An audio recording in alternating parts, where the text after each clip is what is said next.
সবার প্রতি শুভকামনা জানিয়ে শুরু করছি এনটিভি নিমন্ত্রণে। আপনাদের সঙ্গে আছি আমি নুসহাত সাওম। দর্শক, এনটিভি নিমন্ত্রণে অনুষ্ঠানটি সপ্তাহের 6 দিন শনি থেকে বৃহস্পতি সকাল 9:30 এনটিভিতে দেখতে পাবেন। আমাদের আয়োজনে আজ থাকছে সংস্কৃতি, এনটিভি অনুষ্ঠান সূচি ও আলাপন। প্রথমেই সংস্কৃতি। ধানমন্ডি শফিউদ্দিন শিল্পালয়ে অনুষ্ঠিত হচ্ছে তরুণ শিল্পী আবু আল নাইমের carving the self ego super ego শিরোনামে চিত্রকলা প্রদর্শনী। প্রতিদিন বেলা 11টা থেকে রাত 8টা এই সময়ে প্রদর্শনী চলবে 30 জুলাই পর্যন্ত। এবার এনটিভি অনুষ্ঠান সূচি। এবার জানিয়ে দিচ্ছি এনটিভির আজ রাতের বিশেষ বিশেষ অনুষ্ঠানগুলির সময়সূচি। সন্ধ্যা 6:15 থাকছে সমসাময়িক বিষয় নিয়ে অনুষ্ঠান সংলাপ প্রতিদিন।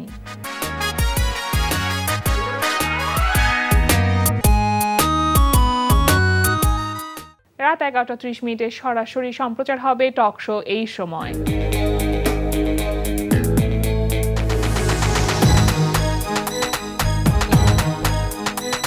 এই ছিল এনটিভির আজ রাতের বিশেষ বিশেষ অনুষ্ঠানগুলির সময়সূচি। এবার আলাপন। প্রিয় দর্শক, আমাদের আলাপনের আজকের অতিথি সঙ্গীত শিল্পী নুসহাত পুষ্পিতা। শুভ সকাল। শুভ সকাল আপু। কেমন আছেন নুসহাত? খুব ভালো আছি আপু, আপনি কেমন আছেন? আমি তো খুব ভালো আছি। আসলে আমার নামের মানুষ তুমি, সুতরাং যখনই আমাদের দেখা হয় যে নুসহাত মানে এই ব্যাপারটা আমরা খুব এনজয় করি মনে হয়। একদমই তাই, খুব ভালো লাগে সব সময় আপনার সাথে দেখা হলে। আমারও। তোমার এই নামটা কে রেখেছে? এই নামটা বলা যায় বাবা মা মিলেই রেখেছে। তবে প্রথমে আমার চাচা এই নামটা আর কি দিয়েছিলেন, আমার বড় চাচু যিনি, তো উনি প্রথমে আর কি চিন্তা ভাবনা করেছিলেন যে এই নামটা রাখবে। তারপর পুরো নামটা নুসহাত সাবিহা পুষ্পিতা, এত বড় একটা নাম রাখা হলো। তারপর এখন মনে হয় তুমি শুধুমাত্র নুসহাত পুষ্পিতা এই নামটা ব্যবহার করো, সাবিহাটা শুধুমাত্র সার্টিফিকেটে। কারণ দেখা যায় যে এত বড় নাম মানুষ আসলে মনে রাখতে পারে না, যাতে সংক্ষেপে মানুষ মনে রাখতে পারে, এই কারণেই আসলে ছোট করে ফেলেছি নামটা। কিন্তু সার্টিফিকেট বা আদার যত কাগজপত্র আছে ওখানে আবার পুরো নামটাই আছে। আচ্ছা, সময়টা কেমন যাচ্ছে এখন তোমার? এই তো আপু বেশ ভালো যাচ্ছে।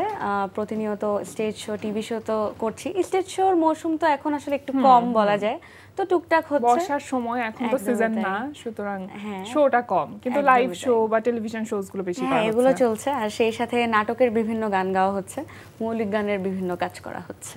নাটকের গানটা আসলে কেমন লাগে গাইতে? মানে এটা ধরো একরকম যখন তুমি কোনো মৌলিক গানের কাজ করছো, তোমার নিজে আলাদা করে মিউজিক ভিডিও রিলিজ করতে হচ্ছে, কিন্তু নাটকের গানের ক্ষেত্রে ব্যাপারটা এরকম হচ্ছে না। সুতরাং ওই জায়গাটা থেকে একটু মানে এনজয়মেন্টটা বেশি কাজ করে কিনা, বা একটু রিলিফ লাগে কিনা কাজ করে?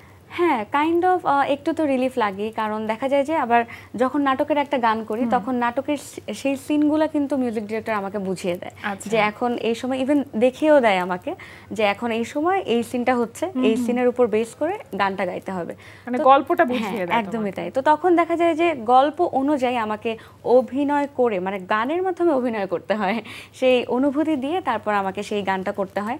তো দেখা যায় যে নাটকের গান করতে বেশ মজা লাগে, কারণ কোনো সময় দেখা যায় রোমান্টিক গান করছি, আবার ওই গানটাই যখন দুঃখের মোমেন্ট আসে তখন আবার দুঃখী ভাবে একদম গাইতে হচ্ছে। তো এটা খুব ভালো লাগার একটা বিষয়। যেমন আমি রিসেন্টলি একটা নাটকের গান গেয়েছি, সেটা হচ্ছে বাবাকে নিয়ে একটি গান। তো সেই গানটি মিউজিক ডিরেকশনে ছিলেন কাউসার খান ভাইয়া। তো সেই গানটা একদম এত ইমোশনাল ছিল, আমি যখন নিজে গাইতে গেছি তখন আমি নিজেও ইমোশনাল হয়ে পড়েছিলাম। এমন একটা সিন হয়েছিল। তো আর স্ক্রিনে তো সবসময় হচ্ছে ভাই আমাকে দেখিয়ে দিচ্ছিলেন যে এখন কিন্তু এই সিনটা যাবে, তো এই সিনের জন্য তোমাকে এই রকম করে গাইতে হবে। তখন আমি গাচ্ছিলাম আর আমি একদম ইমোশনাল হয়ে যাচ্ছিলাম। সাথে যদিও তখন মা ছিল, মাও দেখছিল যে আমি একটু ইমোশনাল হয়ে যাচ্ছি। সাথে কি সবসময় মাই তোমার সাথে যান নাকি বাবাও যান কখনো কখনো? না, দুইজনই আসলে সমান তালে যায়। কখনো বাবা বিজি থাকলে মা যায়, আর ছোটবেলায় আসলে বাবাই বেশি আমাকে সব জায়গায় আনা নেওয়া করতো। আর বিভিন্ন কম্পিটিশনে তো নাম দেওয়া হয়েছে, তো অনেক কম্পিটিশন করেছি বাবার হাত ধরেই। আর ইদানিং একটু তো বড় হয়ে গেছি, তো দেখা যায় মাঝে মাঝে একা আসি, মাঝে মাঝে বাবা মা যে কোনো একজন সবসময় সাথে থাকে, যখন ফ্রি থাকেন তখন। হ্যাঁ, আসলে ওনাদেরকে নিয়ে আসি, ওনাদেরও একটু টাইম পাস হয় আমার সাথে থাকলে, তো এই কারণে আর কি। পুষ্পিতার কাছে যদি জানতে চাই যে মায়ের সাথে সখ্যতাটা বেশি নাকি বাবার সাথে? আসলে এটা বলা খুব ডিফিকাল্ট, কারণ আমি ছোটবেলা থেকে ফ্যামিলি ওরিয়েন্টেড একটা পার্সন। আমার ছোট ভাই আছে, তো আমি ওর সাথেও যেরকম ফ্রি, আমি একদম ওর বেস্ট ফ্রেন্ডের মতো, ও আমার বেস্ট ফ্রেন্ডের মতো, আবার আব্বু আম্মুর সাথে ওরকমই ফ্রি। দেখা যায় যে এত বছর ধরে মিডিয়াতে আছি, সবসময় যে কোনো সমস্যা হোক বা গাইডের প্রয়োজন হোক না কেন, সবসময় বাবা মা আমার সাথে সবসময় ছিল। আর এই জন্য আসলে দেখা যায় যে কোনো একটা সিচুয়েশন যদি আমার হ্যান্ডেল করতে খুব সমস্যা হয়ে যেত, খুব কঠিন মনে হতো, তখন এমনি মা বুঝে যেত সবসময়। আর মা যদি হচ্ছে দেখা যায় কোনো একটা বিষয় নিয়ে আপসেট বা কিছু একটা হতো, তখন আবার বাবা এসে আমাকে বোঝাতো। তো এইভাবে আসলে দুজনের সাথে আমার বন্ডিংটা খুব ভালো, মানে একজনের সাথে বললে ভুল হবে আর কি। আচ্ছা, তুমি বাবাকে নিয়ে একটা গান গেয়েছো সেটা বলছিলে, ওই গানটা কি আমরা একটু শুনবো? আমার ভীষণ শুনতে ইচ্ছা করছে। হ্যাঁ, শোনাতে পারি ছোট্ট করে একটু। চলো শুনি। এই ঘুম ভাঙা চোখ চায় যে কাকে, বাবা তোমায়, ও বাবা তোমায়, মন খারাপের পাশে চায় যে কাকে, বাবা তোমায়, ও বাবা তোমায়, তোমার মতো বাবা পেয়েছি আমি কপাল গুনে, মুখ দেখে বলতে পারো কি আছে মনে, বাবা আমি নই তো ছোট, বুঝি সবটুকু, তোমার মতো রাখবে না কেউ আমায় আদরে, আমায় আদরে। এই ঘুম ভাঙা চোখ চায় যে কাকে, বাবা তোমায়, ও বাবা তোমায়, মন খারাপের পাশে চাই যে কাকে, বাবা তোমায়, ও বাবা তোমায়। কি যে সুন্দর একটা গান, এত মায়া মায়া, এবং যেটা বলছিলে যে খুব ইমোশনাল একটা গান, খুব হার্ট টাচিং। ইভেন আমি নাটকটা যখন দেখেছি, নাটকটাও খুবই ইমোশনাল একটা নাটক ছিল। তো দেখা যায় কি, যখন আমি নাটকে কোনো গান গাই, সেই গানটা ঈদের সময় রিলিজ হয়েছিল, গত ঈদে। তো মা সবসময় সেই নাটকটা পুরাটা একদম দেখবে, কারণ এমন কিছু জায়গা থাকে যে নাটকের বিভিন্ন সিকোয়েন্সে কিন্তু আমার কণ্ঠটা শোনা যায়। তো এই জন্য মা সবসময় নাটকগুলো পুরো নাটকটা দেখে। তোমার নিজের কাজ কতবার শোনা হয়? ধরো তুমি কোন একটি গানের কাজ করে আসলে তার পরবর্তীতে যখন রিলিজ হয় তখন কতবার শোনো? আসলে সেটা বলা যায় যে ভালোই শুনি আমি, কারণ হচ্ছে কোনো জায়গা থেকে যদি আমি টিভি শোতে আমার লাইভ শো থাকে, তখন লাইভ শো আমি বাসায় এসে আবার শুনি যে আমার ভুলগুলো আসলে কি কি হচ্ছে, সেই ভুলগুলো ফাইন্ড আউট করার চেষ্টা করি। এই জন্য দেখা যায় যে একটা কাজ যখন আমি করি তখন সেই গানটা প্রতিনিয়ত শোনা হয়। যেমন আমি যদি সেটা মৌলিক গানের ক্ষেত্রেও করি, মৌলিক গান তো আসলে স্টুডিওতে রেকর্ডিং করা হয়, তো স্টুডিওর ভার্সনটা তো একদমই আলাদা থাকে, এডিট করা সব কিছু মিলিয়ে। তো সেটাও যদি রিলিজ হয় তাও আমি শুনে দেখি যে আসলে আমার কোন জায়গাটা একটু ইম্প্রোভাইজ করলে ভালো হতো। আর প্রথম প্রথম গাইলে তো আসলে ইম্প্রোভাইজের ওই ব্যাপারটা শুরুতে আসে না। তো দেখা যায় যে একটা গান যখন বারবার গাইতে থাকি তখন ইম্প্রোভাইজের একটা ব্যাপার চলে আসে, তখন এই জন্য আমি আরো বেশি করে আমার নিজের গানগুলো শুনি। মানে নিজের সমালোচক তুমি নিজেই। একদমই তাই। ইভেন এমনও দিন গেছে যে আমি নিজের গান শুনছি, পাশে আমার একজন ফ্রেন্ড আছে, সে বলছে তুই এত নিজেকে দেখছিস কেন, নিজের গান শুনছিস কেন? মানুষ তো সেলফ অবসেসড মনে করতে পারে। একদম, এটাও মনে করতে পারে। কিন্তু বাবা মা কি ভুল ধরিয়ে দেন যে না তুমি এই গানটা ভালো গেয়েছো বা এই গানটা ভালো গাওনি, ব্যাপারটা? হ্যাঁ, এটা হচ্ছে আমার মা তো ছোটবেলা থেকে গান করতো, তো সেই অনুযায়ী মায়ের অনেক গান মোটামুটি তোলা আছে। তো দেখা যায় যে কোনো প্রোগ্রামে গেলে কোন ধরনের গান গাইবো বা কি গাওয়া উচিত সেগুলো সব মা বেশিরভাগ আমাকে ঠিক করে দেয়। তো সেই জায়গাটা থেকে যখন আমি কোনো একটা কাজ করি, গানের নতুন কাজ, সেই কাজগুলো তো maও শোনেন, তো মা অবশ্যই কমেন্ট করে যে এই জায়গাটা যদি এরকম হতো তাহলে মনে হয় আরো ভালো হতো। একদমই তাই। তো মার এই ব্যাপারে এই সাপোর্টটা সবসময় পেয়ে এসেছি। আচ্ছা, কোন একটি বিষয় যেটা যেই কাজটি করতে, মানে গান ছাড়া এমন কিছু যেটা তোমার করতে ভীষণ ভালো লাগে? তাহলে বলবো যে আপু এই যে আপনার মতো উপস্থাপনা। ও আচ্ছা। আমি ছোটবেলায় আমি যে রিয়েলিটি শো থেকে এসেছি, আমার পরের যে সিজন ছিল সেখানে আমি উপস্থাপনা করেছিলাম আমার এই রিয়েলিটি শোটাই। তো সেই জায়গা থেকে বলবো গানের বাইরে উপস্থাপনার প্রতি একটা আলাদা ঝোঁক বা আলাদা একটা ভালোবাসা আছে। আচ্ছা, মানে সেটা কি এখন কন্টিনিউ করছো তুমি উপস্থাপনা? কন্টিনিউ বলতে ইচ্ছা আছে, এখনো ওইভাবে শুরু করিনি, তবে ইচ্ছা আছে। আচ্ছা, মানে আমরা অনেক সিঙ্গারকে কিন্তু দেখেছি যারা উপস্থাপনায় এসেছে এবং পরবর্তীতে গিয়ে যেটা হয়েছে যে তারা উপস্থাপনার জন্য এত কল পেয়েছে যে গানের জন্য কল কম পেয়েছে কম্পারেটিভলি। হ্যাঁ, তো সেই জায়গাটা থেকে দেখা যাক আর কি, ব্যালেন্স করে যদি করতে পারি তাহলে ইচ্ছা আছে করার। অনেক সিঙ্গার আছে না যারা তাদেরকে আমরা আসলে নায়িকা হিসেবেও পরবর্তীতে দেখেছি টেলিভিশন মিডিয়াতে অভিনয় শিল্পী হিসেবে। তোমার তেমনটা কখনো ইচ্ছা করে কিনা বা অফার পেয়েছো কিনা? হ্যাঁ, অফার আমি পেয়েছি, অনেকগুলো নাটকে অভিনয় করার জন্য অফার পেয়েছি আমি, কিন্তু আসলে অভিনয়টা পুরোই একটা আলাদা একটা সেক্টর। তো আমার কাছে মনে হয় যে গানের মধ্যে যেহেতু আছি, তো গানের মধ্যে থাকাটাই আমার জন্য বেটার, কারণ গানের পাশাপাশি অভিনয় আমার জন্য আরো বেশি প্রেসার হবে আমার কাছে যেটা মনে হয়। মানে একে তো লেখাপড়ার পাশাপাশি গানটা তুমি গাইছো, তার উপর দিয়ে পড়ছি হচ্ছে সিভিল ইঞ্জিনিয়ারিং, তো অনেক চাপ সব মিলিয়ে, তো এই কারণে অভিনয়টাতে আসলে ইচ্ছে নেই। তবে যদি ভবিষ্যতে কোনো ভালো একটা কাজ আসে, যদি আমার ইচ্ছা করে, তাহলে অবশ্যই করব। আচ্ছা, আরো একটি গান শুনে চলো, কোন গানটি শোনাবে? নিশ্চয়ই, এবারে যে গানটি গাইছি আমারই একটি মৌলিক গান। গানটি আমার একদম প্রথম অ্যালবাম অনুভবে তুমি, সেই অ্যালবাম থেকে রিলিজ হয়েছিল, সেই গানটি করছি। এটা কত সালে রিলিজ হয়েছিল? এটা অনেক আগে, যখন আমি রিয়েলিটি শো থেকে একদম বের হয়েছি 2016-17, তখনকার সময়। ছোট ছিলে তখন তুমি? ছোট ছিলাম একদম। ইভেন আপনি মজার ব্যাপার হচ্ছে তখন তো ছোট ছিলাম, ছোট একটা ইম্যাচিওর একটা ভয়েস ছিল, ইম্যাচিওর ভয়েসে আমি প্রেমের গান গেয়েছিলাম। তো এখন মানে ইচ্ছা আছে যে সেই ছোটবেলার গানগুলো যদি এখন বড় হয়ে আবার গাওয়া যায়, গাইতে পারি। তো এখন তোমার ভয়েসটা অনেক পরিণত। হ্যাঁ, একদমই। তো এইজন্য সবসময় চেষ্টা করি যে কোনো জায়গায় গেলে মৌলিক গানগুলো গাইবার জন্য। চলো শুনি। তো গাইছি বৃষ্টির একটি গান। গানটি লিখেছিলেন নুসরাত বৃষ্টি এবং সুর ও সঙ্গীতায়োজনে ছিলেন সুজান আরিফ। গাইছি।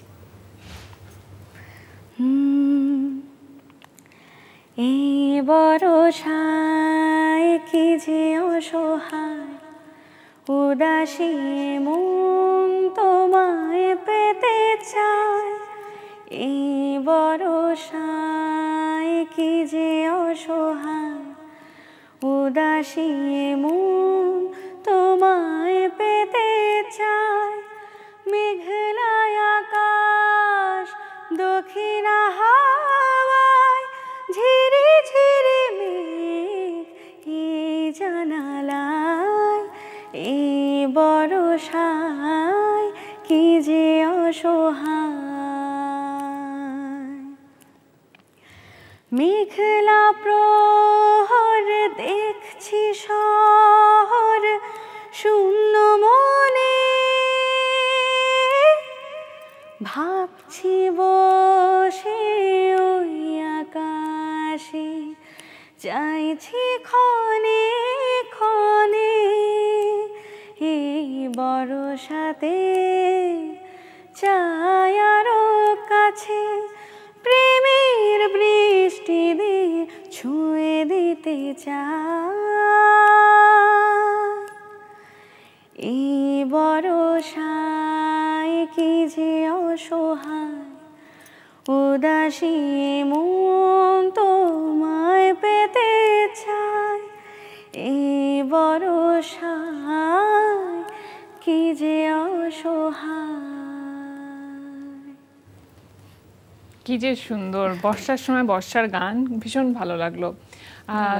আমাদের তো অনেকগুলো প্ল্যাটফর্ম আছে, ধরো ইউটিউবে আছে, মানে যখন তুমি রেকর্ডিং করছো নিজের গানের কাজ করছো সেটা আছে, স্টেজ শো আছে, আবার টেলিভিশন লাইভ আছে, আবার এই যে টক শোতে এসেছো, মানে কোনটা করতে সব থেকে বেশি ভালো লাগে, কোন জায়গায় যেতে? আমার মনে হয় প্রত্যেক শিল্পীরই হচ্ছে একই রকম অ্যান্সার হবে, স্টেজ। কারণ স্টেজে আসলে দর্শকদের সাথে একদম সরাসরি ভাবে কানেক্টেড হওয়া যায়। তবে আমি স্টেজ শো যেমন এনজয় করি, লাইভ শো আমি তেমনই এনজয় করি, কারণ লাইভ শোতেও তো দর্শকদের কলটা আসে। আর এই যে টক শো আপু আপনার সাথে একটা অন্যরকম আড্ডা হচ্ছে, এটাও আমি অনেক এনজয় করি। আসলে মেইন কথা হচ্ছে গানের মধ্যে থাকলেই এনজয় করা হয়, সেটা লাইভ শো হোক কিংবা সেটা টিভি শো কিংবা সেটা রেকর্ডিং হোক। যেমন আমি যখন কোনো একটা মৌলিক গানের রেকর্ডিং করি, তখন দেখা যায় যে নতুন একটা গান করছি, তখন অন্যরকম একটা উৎফুল্ল বা এক্সাইটমেন্ট কাজ করে। তো সব মিলে আসলে গানের মধ্যে থাকলে একদম কমফোর্ট জোন। যখন স্টেজ শোতে যাও তখন স্টেজ শো মানে শুধুমাত্র তুমি গান গাইছো এমনটা কিন্তু না, কারণ ওখানে প্রেজেন্টেশনটাও ম্যাটার করে। সুতরাং কি ড্রেস পরবো, সেটার সাথে জুয়েলারি কি পরবো, এই জিনিসগুলো কে ডিসাইড করে, তুমি নাকি আন্টি? এই জিনিসগুলো আসলে দুজন মিলেই ডিসাইড করি, কারণ আমার একার পক্ষে আসলে ডিসাইড করা খুবই টাফ হয়ে যায়। আমি বলা যায় যে একদমই আম্মুর উপর ডিপেন্ডেন্ট, যে কোনো প্রোগ্রামে কি পরবো, কিভাবে সাজবো, একদম আম্মুকে জিজ্ঞেস করি সব সময়। তো দেখা যায় যে মাঝে মাঝে আবার একটু অমত হয়, যে আম্মু বলছে এই শাড়িটা পর, আমি বলছি যে না এটা পরবো না, আমি আরেকটা পরবো। এরকম মাঝে মাঝে একটু, এটা আমাদের জন্য খুব কমন যে যখন আমরা কোনো ড্রেস পিক করতে যাই আমাদের কাছে মনে হয় আমাদের কোনো ড্রেস নাই। হ্যাঁ একদম, সব সময় যখন যে কোনো প্রোগ্রামে যাওয়ার আগে আমি আম্মুকে সবসময় বলি আমার কোনো ড্রেস নাই। পরে আম্মু তো আমাকে দুষ্টামি করে একদম দেখায় যে আলমারি খুলে, এই যে তোমার ড্রেসটা, এই যে এগুলো কি তাহলে। আর মাঝে মধ্যে কি মায়ের শাড়িও একটা দুটো একটু টেনে পরা হয়? অবশ্যই, এটা তো বলা যায় একদম সব সময়। ইভেন আমার মার যতগুলো শাড়ি ছিল সব শাড়ি আমার অলরেডি পরা শেষ, সব প্রোগ্রামে পরা শেষ। তারপর আমার নানুর যে সমস্ত শাড়ি ছিল সেগুলোও আমার পরা শেষ। তারপরে আমি আবার আমার খালামণির শাড়ি পরা শুরু করেছি, সেগুলো এখনো শেষ হয়নি, আস্তে আস্তে পড়ছি। পুষ্পিতা, আসলে তোমার সাথে কথা বলতে খুব ভালো লাগে, চমৎকার একটা আড্ডা হলো। একেবারে শেষের দিকে আমরা চলে এসেছি। শুভকামনা সব সময়ের মতনই তোমার জন্য থাকবে। কোন গানটি শোনাবে সবশেষে? সবশেষে আমি শোনাবো আমার খুবই পছন্দের একটি গান। এই গানটি আসলে অনেক স্মৃতি রয়েছে আমার। আমি যখন রিয়েলিটি শোতে ছিলাম তখন এই গানের উপর অনেক স্মৃতি রয়েছে। শ্রদ্ধেয় নির্মাতা কিংবদন্তি আফজাল হোসেন স্যার, উনি আমাকে এই গানটা শুনে কমেন্ট করেছিলেন যে আমার গানের গলা বাংলাদেশের সমস্ত মিষ্টির দোকানের সমন্বয়। তো সেই কমেন্টটা আমার সব সময় মনে থাকে।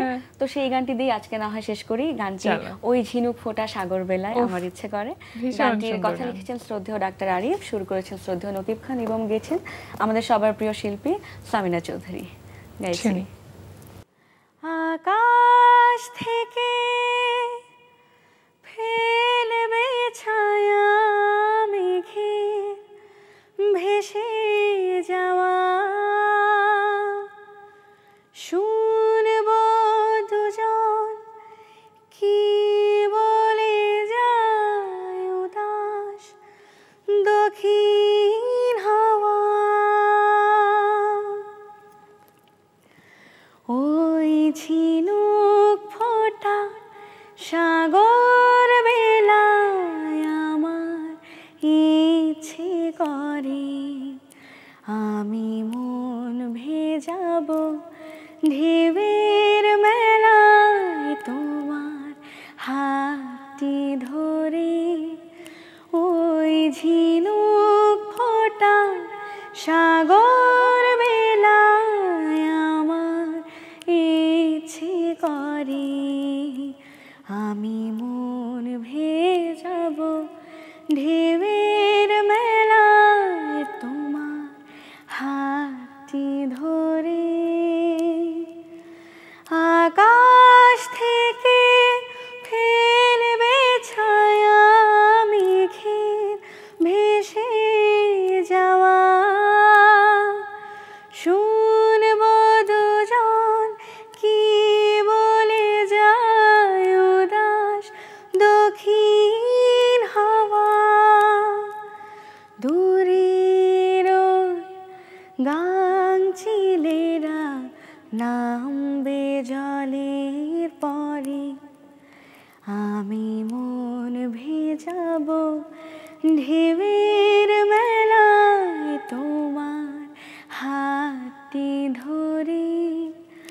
ওই ঝিনুক ফোঁটা সাগর বেলায় আমার ইচ্ছে করে আমি মন ভেজাবো ঢেউয়ের মেলায় তোমার হাতটি ধরে।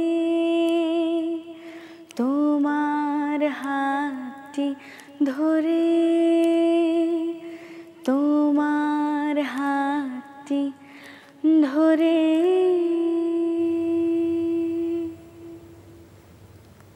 খুব ভালো থেকো পুষ্পিতা, সব সময় অনেক অনেক হাসি খুশি থেকো। অনেক ধন্যবাদ আপু, আপনাকে অনেক ধন্যবাদ, সেই সাথে এনটিভিকে অনেক অনেক ধন্যবাদ এত চমৎকার একটি আয়োজনে আমাকে আমন্ত্রণ জানাবার জন্য। প্রিয় দর্শক, আমরা চলে এসেছি অনুষ্ঠানের শেষ প্রান্তে। অনুষ্ঠান সম্পর্কে আপনার মতামত জানাতে মেইল করুন এনটিভি নিমন্ত্রণে @ntvbd.com। বিশ্বের যে কোনো প্রান্ত থেকে যে কোনো সময় এনটিভি নিমন্ত্রণে দেখতে ভিজিট করুন আমাদের পূর্ণাঙ্গ ওয়েব পোর্টাল www.ntvbd.com। এছাড়া এনটিভি সব জনপ্রিয় অনুষ্ঠান ও খবরের আপডেট পেতে ভিজিট করুন আমাদের ইউটিউব চ্যানেল ও ভেরিফাইড ফেসবুক পেজে। সবার মঙ্গল কামনায় আজকের মতো এখানেই শেষ করছি। সবাই ভালো থাকুন, সুস্থ থাকুন, সুন্দর হোক আপনার প্রতিটি মুহূর্ত।